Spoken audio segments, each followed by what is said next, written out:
اور کچھ ایسی اسپیشلٹیز ہیں کہ جو انہی کے حصے میں ہیں. عثمان غنی رضی اللہ تعالیٰ عنہ جب سے کائنات بنی اور قیامت تک کے لیے آپ کی ایک وہ اسپیشلٹی ہے جو کسی کے حصے میں نہ آئی, اور وہ یہ ہے کہ وہ واحد بشر ہیں, وہ واحد شخصیت ہیں کہ جن کے عقد میں کسی نبی کی 2 شہزادیاں آئیں. پچھلی امتوں میں ایسا واقعہ ہوا اور اس امت میں بھی عثمان غنی رضی اللہ تعالیٰ عنہ کے حصے کے اندر جو ہے نا یہ سعادت مندی آئی, اور آپ کے نام میں جو ذو النورین کا لقب ہے وہ اسی وجہ سے ہے. ایک تو یہ وجہ بیان کی جاتی ہے کہ 2 نور چونکہ آپ کے گھر میں میرے آقا صلی اللہ تعالی علیہ وسلم کی شہزادیوں کی شکل میں آئے, اور ایک اور وجہ یہ بھی بیان کی جاتی ہے کہ اللہ پاک انہیں جنت میں 2 ایسے نور عطا فرمائے گا کہ جو تمام لوگوں سے بہت ہٹ کر اور بالکل ایک اسپیشل نور جو ہے عثمان غنی رضی اللہ تعالیٰ عنہ کو عطا کیے جائیں. یہ ذو النورین والی جو آپ نے بات کی ہے سب میں اس پہ تھوڑی سی مزید بات کرتے ہیں. حضرت رقیہ رضی اللہ تعالیٰ عنہ اور حضرت ام کلثوم رضی اللہ تعالیٰ عنہ, ایک صاحبزادی کو نکاح میں نبی پاک نے دیا, ان کا وصال ہو گیا, نبی پاک نے اپنی دوسری صاحبزادی ان کے نکاح میں عطا فرمائی. یہ 2 باتیں سمجھنے والی ہیں ناظرین, ذرا آپ بھی غور سے سنیے گا. بندہ اپنی بیٹی کا ہاتھ, اپنی بیٹی کا نکاح اس سے کرتا ہے جس سے بڑا اطمینان ہو. اچھا بعض اوقات اطمینان تو ہوتا ہے لیکن بعض اوقات ایکسپیرینس اچھا نہیں ہوتا, ٹھیک ہے نا, تو شادی تو کر دی لیکن اس کے بعد پرابلمز آتی ہیں. لیکن اسی شخصیت سے دوسری بیٹی کا نکاح کرنا یہ بتا رہا ہے کہ نبی پاک علیہ السلام کے کیسے نور نظر تھے آپ, نبی پاک کا کیسا اعتماد تھا کہ ایک صاحبزادی کے وصال کے بعد دوسری صاحبزادی بھی ان کو عطا فرمانا. تو ایک تو یہ حضرت عثمان غنی کی سیرت. پھر دوسری بات سبحان اللہ کہ ذو النورین کہا جا رہا ہے کہ 2 نور والا, اور یہ بات اعلیٰ حضرت نے بھی اپنے شعر میں کہی نا کہ نور کی سرکار سے پایا دوشالہ نور کا, وہ مبارک تم کو ذو النورین جوڑا نور کا. اچھا یہاں بڑی خوبصورت بات جو عقیدے والی ہے کہ دنیا میں آپ کہیں بھی چلے جائیں, افریقہ چلے جائیں, امریکہ چلے جائیں, کسی بھی بولی بولنے والے سے مسلمان سے پوچھے ذو النورین کون ہے, رائٹ اوے وہ کہے گا کہ حضرت عثمان غنی رضی اللہ تعالیٰ. تو جب ساری دنیا کے لوگوں کا یہ ماننا ہے کہ ذو النورین سیدنا عثمان غنی ہے رضی اللہ تعالیٰ عنہ, تو جس نبی کی 2 صاحبزادیاں کسی کے نکاح میں آ جائیں وہ ذو النورین بن جائے تو اس نبی کے نور کا عالم کیا ہوگا. تو نبی پاک علیہ السلام کے نور کی یہ بھی ایک شاندار جو ہے وہ دلیل ہے. تو سبحان اللہ. اب حضرت عثمان غنی رضی اللہ تعالیٰ کا ایک خوبصورت تعارف ہے ناظرین, میں چاہتا ہوں کہ ہمارے ویورز, ہمارے نوجوان, ہمارے بچے غور سے سنیں. آپ کا نام کیا تھا, آپ کا نسب کیا ہے, آپ کے خاندان کے بارے میں کچھ معلومات. آپ رضی اللہ تعالیٰ کا نامی اسم گرامی عثمان اور کنیت ابو عمر ہے. امیر المومنین ذو النورین یعنی 2 نور والا, کامل الحیاء والایمان, حیا اور ایمان میں کامل, جامع القرآن, قرآن جمع کرنے والے, سید الاسخیاء, سخیوں کے سردار, عثمان با حیا وغیرہ آپ کے مشہور القابات ہیں. اچھا آپ رضی اللہ تعالیٰ کے تمام القابات میں سے ذو النورین سب سے زیادہ مشہور ہے, اس لقب کی وجہ ہم نے ابھی بیان کی. اور اسی طرح آپ رضی اللہ تعالیٰ خلفائے راشدین میں تیسرے خلیفہ ہیں. آپ امیر المومنین حضرت ابوبکر صدیق رضی اللہ تعالیٰ کی کوششوں سے اسلام لائے, اور اسلام قبول کرنے والوں میں آپ کا شمار 4تھے نمبر پر ہوتا ہے, جیسا کہ آپ خود ارشاد فرماتے ہیں میں اسلام قبول کرنے والے 4 اشخاص میں سے چوتھا ہوں. اچھا سیدنا عثمان غنی کو بروز جمعہ 35 ہجری ماہ ذوالحجہ میں شہید کیا گیا. سیدنا جبیر بن مطعم رضی اللہ تعالیٰ عنہ نے نماز جنازہ پڑھائی اور آپ جنت البقیع میں سپرد خاک کیے گئے. اللہ اکبر. اصل میں یہاں آپ کو جامع القرآن بھی کہا جاتا ہے. یہ آپ کا کیا شاندار وصف ہے اور کتنی بڑی وصف ہے, اور اس امت پر احسانات میں سے ایک عظیم احسان ہے. اور اس کا پس منظر یہ ہے کہ قرآن مجید فرقان حمید کا جو جمع کرنے کا جو ابتدائی کام تھا وہ تو فاروق اعظم رضی اللہ تعالیٰ عنہ کے مشورے سے صدیق اکبر رضی اللہ تعالیٰ عنہ کے زمانے میں شروع ہو گیا تھا, لیکن اس کی جو تکمیل ہوئی اور باقاعدہ ایک کتابی شکل میں اس کو جمع کر کے پھر اس کے مزید نسخے بنائے گئے, وہ سیدنا عثمان غنی رضی اللہ تعالیٰ عنہ کا بہترین کارنامہ ہے. اور نہ صرف آپ نے جمع قرآن فرمایا بلکہ چونکہ صدیق اکبر رضی اللہ تعالیٰ عنہ, آپ کے بعد فاروق اعظم رضی اللہ تعالیٰ عنہ اور عثمان غنی رضی اللہ تعالیٰ عنہ کے زمانے میں اسلام جو ہے وہ عرب سے پھیل کر یمن, شام, ایران اور بڑی بڑی سلطنتوں تک پہنچ چکا تھا. اب ظاہر ہے کہ کچھ لوگ تو مدینے حاضر ہوتے اور وہاں سے وہ علم حاصل کرتے اور ایکچوئل قرآن کی زیارت کرتے اور پھر واپس جاتے, لیکن چونکہ ایکسٹینشن بہت زیادہ ہو گئی تھی تو بعض قبیلوں کے اندر قرآن مجید فرقان حمید کی جو تحریر تھی اور اس کا جو لکھنے کا انداز ہے اور اس کی جو مختلف قراءتیں, یہ ٹیکنیکل بحث ہے اس میں ہم نہیں جائیں گے, لیکن سمجھنے کے لیے کہ اس کو پڑھنے کے اور لکھنے کے جو مختلف انداز ہیں اس میں اختلاف پیدا ہونا شروع ہو گیا, کیونکہ لینگویج میں فرق ہوتا ہے, عربی زبان کے اندر بھی فرق تھا, مختلف قبائل اور مختلف خطوں میں تھوڑا ڈفرینس ہوتا تھا. تو بعض اوقات نوبت جو ہے وہ جھگڑے تک اور لڑائی تک اور جنگ تک پہنچ جاتی تھی. وہ کہتا تھا کہ جو میرے پاس ہے یہ درست ہے, جو میرے پاس انداز ہے وہ درست ہے, کوئی دوسرا کہتا ہے کہ نہیں جو میرے پاس ہے جو میرا انداز ہے وہ زیادہ درست ہے. اب تھا معاملہ قرآن کا, تو جب دارالخلافہ تک, مدینہ منورہ تک اور امیر المؤمنین تک یہ بات پہنچی تو آپ کو بڑی تشویش ہوگی, اس طرح تو امت کے اندر بڑا اختلاف ہو جائے گا اور ابھی تو اسلام نے اور آگے پہنچنا ہے اور اس کے اندر ایکسٹینشن اور پھیلنا ہے. تو پھر آپ رضی اللہ تعالی عنہ نے اس کا باقاعدہ اہتمام فرمایا اور ان نسخوں کی کاپیز کو آپ نے ڈفرینٹ علاقوں میں بھیجا اور ایک اسٹینڈرڈ سیٹ کیا کہ مسلمان جو ہے وہ تحریر کے اعتبار سے اور خط کے اعتبار سے, قرات کے اعتبار سے کہیں پر اختلاف کا شکار نہ ہو. اور یہ آپ کا ایک بہت بڑا کارنامہ اور قیامت تک کے الحمدللہ آج دنیا میں آپ نے بھی ٹریول کیا ناظرین, ہمیں کہیں پہ بھی کوئی ایسا اختلاف آپ کو نہیں ملے گا کیونکہ قرآن کے اوپر جو ہے وہ جھگڑا کر رہا, مختلف قراتیں لیکن وہ اسٹیبلش ہیں. اس کے ماہرین موجود ہیں. اگر وہاں پر کسی مختلف انداز پر کسی اور قرات کے انداز پر پڑھا جاتا ہے تو پھر اس کو جو ہے وہ اسٹیبلش کیا جاتا ہے. اس کے اندر کوئی جھگڑے والی بات نہیں, وہ ایک محقق شدہ بات ہو گئی, اسٹیبلش بات ہوگی, ریسرچڈ ورڈ جو ہو کر اسٹیبلش ہو گیا. تو آج دنیا کے اندر جو مسلمان ہیں الحمدللہ قرآن کے معاملے میں بالکل متحد ہیں اور کہیں پر بھی اس کا اختلاف نہیں. تو یہ ان کی دور اندیشی تھی, فراست تھی, اور ظاہر ہے کہ اس کام کو کرنے میں کتنی محنت سے, کتنی باریک بینی سے کام کیا گیا ہوگا. تو آپ رضی اللہ تعالیٰ عنہ کی جو ہے وہ یہ بات ہے. جب پھر ایک اور آپ کا سیرت کا پہلو ہے, عموماً لوگوں کی اس طرف توجہ نہیں ہوتی. فاروق اعظم رضی اللہ تعالیٰ عنہ کے زمانہ خلافت میں واقعی بہت فتوحات ہوئی, لیکن عثمان غنی رضی اللہ تعالیٰ عنہ کا جو ابتدائی زمانہ خلافت تھا اس میں فاروق اعظم رضی اللہ تعالیٰ عنہ سے بھی زیادہ جو ہے وہ اسلام تیزی سے پھیل رہا تھا. بعد کے اندر جا کر پھر اختلافات کی وجہ سے, بغاوت کی وجہ سے حالات واقعات مختلف ہوئے. اور اس کی ایک بڑی پیاری وجہ یہ بھی بیان کی ہے سیرت نگاروں نے کہ عثمان غنی رضی اللہ تعالیٰ عنہ کا جو انداز تھا وہ بڑا نرم تھا. لوگ آپ سے بہت جلدی مانوس ہو جاتے تھے اور آپ کی طرف رغبت میں بہت زیادہ جلدی کیا کرتے تھے. تو آپ کی پرسنالٹی کی وجہ سے لوگ بڑا قریب آتے تھے اور اسلام کی وسعتوں میں جو لیگیسی تھی فاروق اعظم رضی اللہ تعالیٰ عنہ نے اسٹیبلش کی تھی اس کو آپ جو ہے وہ آگے لے کر بڑھے. اور آپ کس قدر اپنے بڑوں کو فالو کیا کرتے تھے, اس میں ہمارے لیے لرننگ بھی ہے. اور ایک بڑا زبردست آپ کی سیرت کا پہلو ہے کہ آپ نے فاروق اعظم رضی اللہ تعالیٰ عنہ کی وفات کے بعد ایک آپ کی بیوہ سے نکاح فرمایا. اس وقت ان کی عمر جو ہے وہ کافی ہو چکی تھی, نکاح ہو گیا. انہوں نے سوال کیا کہ آپ نے مجھ سے نکاح کیا, میری تو عمر بھی کافی ہے, میں ویسے آپ کی خدمت تو نہیں کر سکوں گی جس طرح سے ایک جوان عورت کر سکتی ہے. تو آپ نے کیا خوبصورت بات ارشاد فرمائی کہ میں چاہتا ہوں کہ امیر المؤمنین عمر فاروق اعظم رضی اللہ تعالیٰ عنہ کے جو پرسنل معاملات تھے, جو گھریلو زندگی تھی, جو آپ کی نجی زندگی تھی, اور کس طرح سے وہ اپنی نجی زندگی کو گزارا کرتے تھے, میں وہ لرن کرنا چاہتا ہوں, میں وہ سیکھنا چاہتا ہوں. میں نے فاروق اعظم رضی اللہ تعالیٰ عنہ کو سرکار کی بارگاہ میں بہت دیکھا, میں نے ان کو خلافت کرتے ہوئے دیکھا, لیکن امور خانہ داری جو ہوتے ہیں, جو گھریلی زندگی ہوتی ہے, وہ بیوی سے زیادہ تو کوئی بھی نہیں جانتا. تو اس نیک نیتی کے ساتھ اور اس ذہن کے ساتھ آپ نے جو ہے وہ نکاح فرمایا. تو یہ کتنی بڑی بات ہے کہ اپنے بڑوں اور اپنے اصل, حالانکہ ان کی اپنی پرسنالٹی بہت بڑی, لیکن چونکہ فاروق اعظم رضی اللہ تعالیٰ عنہ کو مقام و مرتبہ ان سے بلند تھا تو آپ مزید ان سے سیکھنے کے اعتبار سے آپ نے اتنی کوشش فرمائی. آپ رضی اللہ تعالیٰ عنہ کی پرسنالٹی بھی ملٹی ڈائمینشنل جو ہے. جہاں بہت سارے معاملات ہم ڈسکس کرتے ہیں حضرت عثمان غنی رضی اللہ تعالیٰ کے, شاید بہت سارے لوگوں کو یہ نہیں پتا کہ آپ پر بھی, حالانکہ آپ چوتھے اسلام لانے والے ہیں, بڑے مالدار تھے, لیکن آپ پر بھی بڑے مظالم ہوئے, بلکہ آپ کی فیملی کی طرف سے بڑا ریٹیلیشن ہوا, آپ کو بڑا روکنے کی کوشش کی گئی. جب آپ ایمان لائے تو آپ کے بارے میں آتا ہے کہ پورے خاندان کی طرف سے, فیملی تو فیملی, پورے خاندان کی طرف سے شدید مخالفت کا سامنا ہوا. آپ کو مارا پیٹا گیا, یہاں تک کہ آپ کا چچا حکم بن ابی العاص تو اس قدر ناراض ہوا کہ آپ کو رسی کے ساتھ باندھ دیا اور کہنے لگا کہ تم اپنے باپ دادا کا دین چھوڑ کر دوسرا مذہب تم نے اختیار کر لیا ہے, جب تک تم نئے مذہب کو نہیں چھوڑو گے ہم تمہیں نہیں چھوڑیں گے, بلکہ اسی طرح باندھے رکھیں گے. اس سن کر حضرت عثمان غنی رضی اللہ تعالیٰ نے کیا کمال کا جواب دیا. آپ فرماتے ہیں خدائے ذوالجلال کی قسم میں اسلام کو کبھی نہیں چھوڑ سکتا, نہ کبھی اس دولت سے دستبردار ہو سکتا ہوں. حکم بن ابی العاص نے جب یہ آپ کا جذبہ دیکھا تو مجبور ہو کر آپ کو قید سے آزاد کر دیا. یہ کیسے لوگ تھے ناظرین کہ جو مار کھا کر بھی, تکلیفیں اٹھا کر بھی بائیکاٹ کر دیتے تھے فیملی والے, خاندان والے. کئی صحابہ کو تو گھر سے نکال دیا, سارا مال و دولت بھی رکھ لیا, مگر وہ ایمان لائے اور پھر ایمان سے پھرے نہیں. اور آج ہم گھر بیٹھے مسلمان بنے. شاید بہت ساروں کو تو ایمان کی قدر ہی نہیں, انہوں نے اسٹرگل کر کے ہم نے اسلامی قبول نہیں کیا, گھر بیٹھے ایمان مل گیا, مسلمان ماں باپ مل گئے, پہلی آواز اللہ اکبر ہم نے سنی. آپ سوچیں وہ کیسے لوگ تھے جب اذان دیتے تھے لوگ مارتے تھے, آج اذان ہوتی ہے تو مسجد میں لوگ نہیں جاتے. کتنا فرق ہے. وہاں سجدہ کرنے کو لوگ ترستے تھے کہ کسی طرح نماز پڑھ لیں کیونکہ لوگ مارتے ہیں. یہاں مسجدوں میں قالین بچھے ہوئے, پنکھے لگے ہوئے, بعض جگہ ایسی لگے ہوئے, مگر نمازی نہیں ہے. سمجھیے ان کی سیرت سے, اور ایمان کی قدر جو ہے اللہ کرے کہ ہمارے دلوں میں پیدا ہو جائے کہ جو اتنی بڑی نعمت بغیر کسی ایفرٹ کے ہمیں نصیب ہوئی ہے. صحابہ کرام کی سیرت پڑھے تو کتنی مارے کھائی ایمان قبول کرنے پر. یہ بھی ہے, اور پھر ایک دفعہ کی آزمائش نہیں. پہلے میں نماز کا تذکرہ کر لوں, پھر ایک اور پہلو ہے سیرت کا.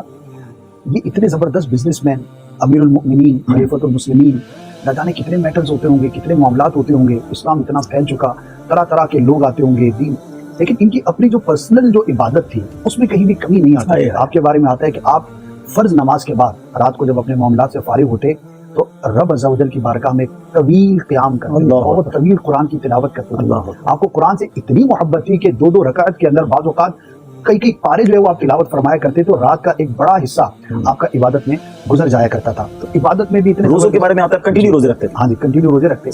عبادت میں اتنے زبردست, امیر المؤمنین ہیں, بہترین حکمران, بہترین آپ نے خلافت کی. اور جیسے ابتداء اسلام میں ان پر مظالم ڈھائے گئے, اچھا مکے کے اندر پھر یہ کچھ اسٹیبلش ہوئے, پھر حکم ہو گیا کہ مدینہ ہجرت کر کے جاؤ. اور ہجرت مدینہ میں جہاں پر ہم یہ تو پہلو ڈسکس کرتے ہیں کہ انصار صحابہ کرام نے مہاجرین کی خدمت کی, اور باقی مواقعات اور وہ سارا جو ایک سینیریو بڑا زبردست ہے, اس کی کوئی مثال نہیں ملتی. لیکن جو مہاجر صحابہ کرام تھے, خاص طور پہ جو بزنس کرنے والے تھے, ان کا اپنا ایک انداز تھا. بعض صحابہ کرام نے کہا کہ ہمیں صرف مدینے کے بازار کا ایڈریس بتا عبد الرحمن بن عوف کے بارے میں آتا ہے کہاں کہ ان کے ساتھ جن صحابی کے ساتھ بھائی چارگی کا رشتہ ہوا تو ان صحابی نے بھی کمال کیا. کہتے حضور میرے 2 گھر ہیں, ایک آپ لے لیں, یہ میرا مال ہے آدھا آپ لے لیں, 2 میری بیویاں ہیں, ایک پسند کر لیں, میں اس کو طلاق دے دیتا ہوں, آپ مجھ سے نکاح کر لیں. یعنی اس قدر دل بڑا کر لینا مہمان کے لیے, اور نبی پاک نے جس کو بھائی بنا. لیکن ان کی خودداری دیکھیں. عبد الرحمن بن عوف کہتے ہیں مجھے کچھ نہیں چاہیے, بس مجھے بازار کا راستہ بتا دیں, مجھے بزنس کرنا آتا ہے. کیا بات, میں جا کے کر لوں گا. تو اب یہ مدینے میں آئے. اب ظاہر ہے کہ مدینہ ان کے لیے نون تو تھا نہیں, نیا علاقہ, ہجرت کر کے آئے, نہ جانے کتنی قربانیاں دے کر پہنچے. لیکن ماشاء اللہ پھر وہاں پر انہوں نے اپنا بزنس اسٹیبلش کیا, اور پھر جب ان کے پاس مال آیا اور انہوں نے رب کی راہ میں جو قربان کیا مال, یقین کریں کہ ایک واقعہ آپ نے بیان کیا. ایک اور موقع جو ہے عثمان غنی رضی اللہ تعالی عنہ وہ ہیں کہ جنہوں نے ایک بار نہیں بلکہ بار بار سرکار صلی اللہ علیہ وسلم کی زبان سے اپنے لیے جنت کی بشارت سنی. ایک تو وہ مشہور روایت ہے کہ سرکار صلی اللہ تعالی وسلم جہاں پہ تشریف فرماتے اور فرمایا کہ اب جو داخل ہوگا وہ جنتی, تو صدیق اکبر آئے, پھر فاروق اعظم, پھر عثمان. ایک ہی حدیث میں 10 جنتی. اس کے علاوہ جو ہے تبوک کا جو موقع تھا, ایک تو ٹریول بہت زیادہ تھا, تقریباً آج بھی آپ نے بتایا 900 کلومیٹر جو ہے وہ آج کے حساب سے بنتے ہیں. اب اس زمانے میں جو ہے وہ یہ منزلیں کیسے طے ہوتی ہیں, کتنا ڈیفیکلٹ ہوتا ہے. جیسے اس وقت اس کو جو کہا گیا نا تنگی والا جو غزوہ, اس کی 2-3 وجوہات لکھی کتابوں میں. ایک تو پیسے نہیں تھے, یعنی مسلمانوں کے پاس سامان نہیں تھا, 30,000 کا لشکر سامنے, ویسے ہی 1 لاکھ سے زیادہ کی فوج تھی, تو تیاری کرنی تھی, نہ گھوڑے ہیں نہ اونٹ ہے. اچھا پھر وہ گرمی کے دن, اصل میں آپ نے بھی عرب شریف کی گرمی دیکھی ہے. اچھا میں جب تک تبوک گیا نہیں تھا نا مجھے اندازہ نہیں ہوا. جب میں خود گاڑی میں ہم تبوک گئے, ہم تو ایئر کنڈیشن گاڑیوں میں گئے, لیکن 900 کلومیٹر میں بس ہو گئی نا, ہمیں کب آئے گا بھائی, تھک کے چور ہو گئے. تو میں یہ سوچتا تھا کہ گرمیوں کے دنوں میں اونٹوں اور گھوڑوں پر مدینہ منورہ سے تبوک جانا, اور وہ ہار پہننے نہیں جا رہے, ہار پہننے نہیں جا رہے, ہالیڈے ٹرپ پہ نہیں جا رہے, جان دینے جا رہے ہیں. اچھا پھر گھوڑے پورے نہیں ہیں, پھر اونٹ پورے نہیں ہیں, اور وہاں جو سخاوت کے دریا صحابہ نے بڑھائے, سبحان اللہ. تو میرے آقا صلی اللہ تعالی علیہ وسلم نے صحابہ کرام کو جمع کیا مسجد نبوی شریف میں, سبحان اللہ, اور ترغیب ارشاد فرمائی کہ یہ موقع ہے اور اپنے مال سے جو ہے وہ اسلام کی جو ہے وہ خدمت کی جائے. تو سارے صحابہ کرام اپنی اپنی حیثیت کے مطابق اپنے جذبے کے موافق جو ہے وہ پیش کر رہے تھے. تو میرے آقا صلی اللہ تعالی علیہ وسلم کی ترغیب سن کر عثمان غنی رضی اللہ تعالیٰ عنہ کھڑے ہوئے اور عرض کرتے ہیں یا رسول اللہ صلی اللہ تعالی علیہ وسلم, میری جانب سے 100 اونٹ لدے ہوئے, یعنی کہ صرف اونٹ نہیں بلکہ ساز و سامان کے ساتھ میں یہ پیش کرتا ہوں. میرے آقا صلی اللہ تعالی علیہ وسلم دعا بھی خوش ہوئے. پھر آپ نے مزید ترغیب ارشاد فرمایا. عثمان غنی رضی اللہ تعالیٰ عنہ دوبارہ کھڑے ہوتے ہیں اور عرض کرتے ہیں یا رسول اللہ صلی اللہ تعالی علیہ وسلم, میری طرف سے 200 اونٹ میں اس کی ذمہ داری لیتا ہوں, ساز و سامان کے ساتھ. بیٹھ گئے. میرے آقا نے پھر ترغیب ارشاد فرمائی. عثمان غنی پھر کھڑے ہوتے ہیں اور عرض کرتے ہیں یا رسول اللہ صلی اللہ علیہ وسلم, میری جانب سے 300 اونٹ کی میں ذمہ داری لیتا ہوں. اچھا یہاں تک تو بات ہو گئی. اب عثمان غنی رضی اللہ تعالیٰ عنہ جو ہے وہ تشریف لے گئے.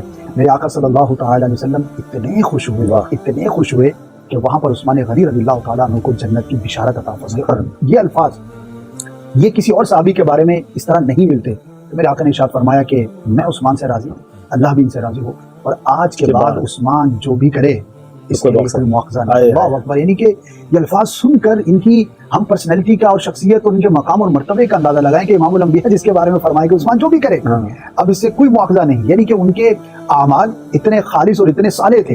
اللہ تبارک و تعالیٰ کے یہ جنت خریدنا ایک اور مقام پر بھی ہوا کہ جب مسلمانوں کو پانی کی ضرورت ہے. اب یہ دیکھیں ناظرین, نبی پاک سے گویا جنت خرید رہے ہیں عثمان غنی, حالانکہ پہلے بھی جنت کی بشارت مل چکی ہے مگر دل ہی نہیں بھر رہا نیکیاں کمانے کا. اچھا یہاں ایک اور بات جو غزوہ تبوک کے موقع پر حضرت عثمان غنی کا اعلان ہے, یہاں انہوں نے پیش کیا یہ بھی سوچنے والی بات ہے. اچھا لاجک یہ کہتی ہے کہ آپ نے پہلے کھڑے ہو کر 100 کا اعلان کیا, پھر کھڑے ہو کر 200 کیا تو 100 کو بڑھا دیا, 200 کر دیا, پھر کھڑے ہو کے 300 کا اعلان کیا تو اس کو بڑھا دیا. نہیں جناب ایسا نہیں کیا آپ نے 100 میں 200 پلس کیے, وہ کتنے ہو گئے 300 میں پھر 300 پلس کیے, کتنے ہو گئے 600, نہیں 950 اونٹ دیے, پھر اس کے بعد مزید گھوڑے دیے, 50 گھوڑے اور بھی اور اشرفیہ بھی دی. اب اگر آپ سوچیں کہ ہمارے یہاں کوئی اعلان کر دیا اس کو ڈھونڈنا پڑتا ہے گیا کدھر بھائی. اچھا اعلان زیادہ کا پھر دیں گے تھوڑا, میں تو یہ سمجھا تھا, میں تو وہ سمجھا تھا. اچھا دوسرا یہ ہے کہ پھر اچھا اب اعلان کیا تو اس کے بعد دیتے پورا نہیں ہے, یہ اعلان تھوڑا کر رہے ہیں دے زیادہ رہے ہیں, اور کیا سبحان اللہ. اچھا یہاں ان کی پاکیزگی کا بھی پتہ چل رہا ہے کہ کونین کے والی کا یہ کہنا کہ عثمان جو کرے اس سے معاوضہ نہیں, تو کیا معاذ اللہ نے تو عثمان غنی اس کے بعد عبادت چھوڑ نہیں دی یار, آپ تو جنت مل گئی بھائی, اب کیا ضرورت ہے نوافل پڑھنے کی اور روزے رکھنے کی اور قرآن پڑھنے کی, آپ کی تو شہادت بھی تلاوت کرتے کرتے ہو رہی ہے. ایک رات میں پورا قرآن تلاوت کرنا سب بھائی ان کے معمولات میں سبحان اللہ روز کا ایک قرآن مجید تلاوت کرنا بھی آتا ہے. اور پھر جب آپ کی شہادت ہوئی تو اس وقت جو ہے وہ تلاوت قرآن مجید کر رہے تھے, اور سنت رسول پر جو عمل کیا بہت سارے صحابہ کے واقعات ہیں. مجھے وضو والا واقعہ ہے کہ آپ نے وضو کیا اور مسکرائے. کسی نے کہا کہ حضور یہ بظاہر کو مسکرانے کا مقام نہیں ہے, کوئی ایسی بات ہوئی ہے؟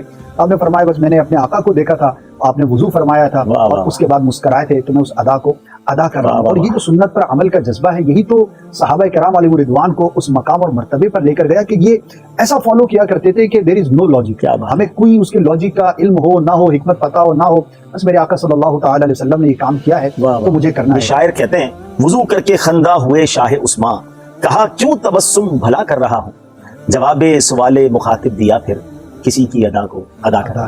یعنی یہاں یہ بات جو ہمارے اسد بھائی نے بتائی نا ناظرین کہ وہ سنتیں جس کا حکم نہیں ہے پھر بھی صحابہ کو پتہ چل جائے کہ نبی پاک علیہ الصلوۃ والسلام کا یہ انداز رہا, وہ اس کو فالو کرتے تھے, لاجک نہیں ڈھونڈتے تھے. اور آج جن سنتوں کے بارے میں حکم دیا گیا ہے, کئی ایسے کام ہے جس سے میں روکا گیا, کئی کام کرنے کا کہا گیا مگر لوگ نہیں کرتے. بلکہ اب تو ایک عجیب سی لاجک اسد بھائی ہو گئی ہے, لوگ کہتے ہیں سنت ہی ہے نا, یعنی معاذ اللہ جس چیز کے ساتھ سنت کا ٹیگ ہو جائے, بہت سارے لوگ ایسے ہو گئے کہتے ہیں سنت یہ نہ پڑھے تو کوئی مسئلہ نہیں, سنت یہ نہ کرے. یعنی آپ سوچیں کہ صحابہ سنت تلاش کرتے اور آج لوگ سنت سن کر معاذ اللہ اس کو ہلکا لینے لگ گئے. اور یہ بہت ساری جگہوں کے ساتھ ساتھ حج میں بھی معاملہ ہو گیا. اچھا, کیونکہ حج پچھلے دنوں ہوا تو حاجی جو ہے وہ اب لگتا ہے کہ صرف اس چیز کی فکر کرتا ہے جس پہ دم لگ رہا ہو. دم تو نہیں لگے گا مولانا صاحب, اچھا سنت یہ نا مینا میں رات گزارنا, ارے بھائی سنت آئے کس لیے ہو یہ تو بتا دو. یہ سارے حج کے ارکان ہیں کیا؟ اللہ والوں کی یادیں ہیں نا.